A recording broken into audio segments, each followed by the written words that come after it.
एकच छंद गोपीचंद. भाजप आमदार गोपीचंद पडळकर यांच्या समर्थकांनी प्रसिद्ध केलेलं हे वाक्य. बोलण्याची लकब, आक्रमक शैली, योग्य शब्दफेक यामुळे पडळकर यांच्या रूपाने एक पठडीचा वक्ता भाजपला मिळालाय. मुख्यमंत्री देवेंद्र फडणवीस यांचे निकटवर्तीय म्हणून ज्या मोजक्या आमदारांना ओळखलं जातं त्यापैकी पडळकर एक. राष्ट्रवादी काँग्रेस, शरद पवार, जयंत पाटील, रोहित पवार या नेत्यांना थेटपणे ते अंगावर घेतात. जे फडणवीस बोलू शकत नाहीत ते पडळकर बिनधास्तपणे बोलतात. याचंच फळ म्हणून त्यांना भाजपने जत विधानसभा मतदारसंघातून उमेदवारी दिली. पण सुरुवातीपासूनच त्यांना महाविकास आघाडीसोबतच भाजपमधूनही विरोध झाला. त्यानंतरही त्यांनी तब्बल 38,000 मतांनी जतचं मैदान मारलं. आता निकाल लागून अवघे 2 महिने झाले असतानाच पडळकरांनी विरोधकांचा अगदी अलगद काठा काढायला सुरुवात केली आहे. तर पडळकरांनी आपला बदला नेमका कसा पूर्ण केलाय तेच या व्हिडिओच्या माध्यमातून जाणून घेणार आहोत. महाराष्ट्राच्या सत्ताकारणात धनगर समाज महत्त्वाचा घटक मानला जातो. धनगर समाजाची एक वोट बँक मानली जाते. विविध राजकीय पक्ष ती आपल्याकडे वळवण्यासाठी प्रयत्नशील असतात. यात सांगली जिल्ह्यातील धनगर समाज हा राजकीयदृष्ट्या अधिक जागृत असल्याचं दिसून येते. यातही जत तालुक्यात धनगर समाज मोठ्या प्रमाणात आहे. याचमुळे या भागात धनगर समाजातील काही नेते तयार झालेत आणि निवडणुकीच्या राजकारणात यशस्वी देखील झाले. 1962 साली जतमधील धनगर समाजाची संख्या लक्षात घेऊन काँग्रेसनं तासगाव तालुक्यातील टी.के. शेंडगे यांना जतमधून उमेदवारी दिली.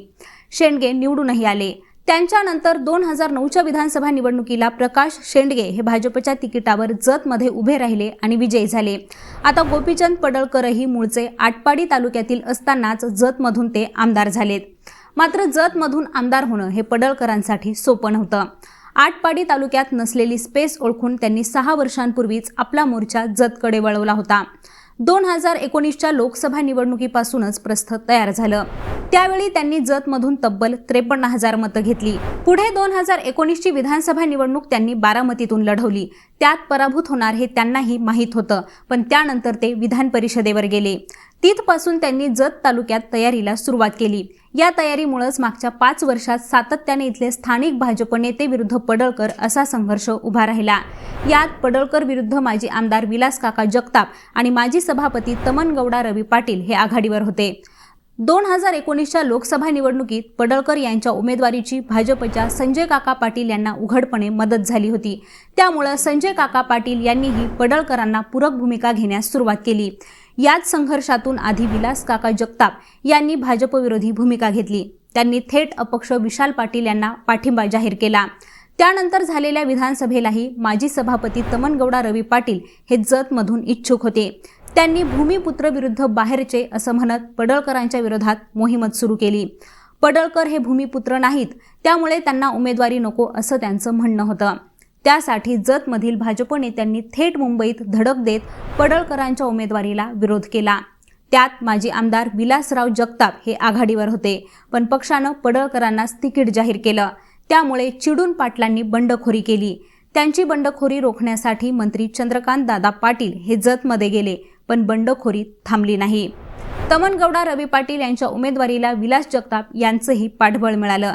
त्यामुळे काँग्रेसचे विक्रम सावंत विरुद्ध भाजपचे गोपीचंद पडळकर विरुद्ध अपक्ष तमनगौडा पाटील अशी तिरंगी निवडणूक झाली. या तिरंगी निवडणुकीत पक्षाचे स्थानिक नेते सोबत नसतानाही पडळकरांनी तब्बल 38,000 मतांनी बाजी मारली. आता या निकालाच्या 2 महिन्यानंतरच पडळकरांनी या बंडखोरीचा बदला घेतलाय. विलास जगताप आणि तमनगौडा पाटील यांची भाजपमधून हकलपट्टी करण्यात आली आहे. भाजपचे प्रदेश सचिव धनंजय कुलकर्णी यांनी ही कारवाई केली असली तरी यासाठी पडळकरांची शिफारस असणार इतकं तर उघड आहे. तमनगौडा रवी पाटील यांनीही या कारवाईमागे भाजप आमदार गोपीचंद पडळकर यांचाच उद्योग असल्याचा आरोप केलाय. आता तमनगौडा पाटील यांनी मुख्यमंत्री देवेंद्र फडणवीसांची भेट घेऊन या कारवाई विरोधात दाद मागणार असल्याचं सांगितलंय. त्यात आता त्यांना यश येणार का? या दोघांवरील कारवाई फडणवीस मागे घेणार की पुन्हा एकदा ते गोपीचंद पडळकर यांच्याच पाठीशी भक्कमपणे उभे राहणार हे पाहणं महत्त्वाचं ठरणार आहे. आता मंडळी, तुम्हाला काय वाटतं? फडणवीस नेमकं काय करतील ते आम्हाला कॉमेंट करून नक्की सांगा.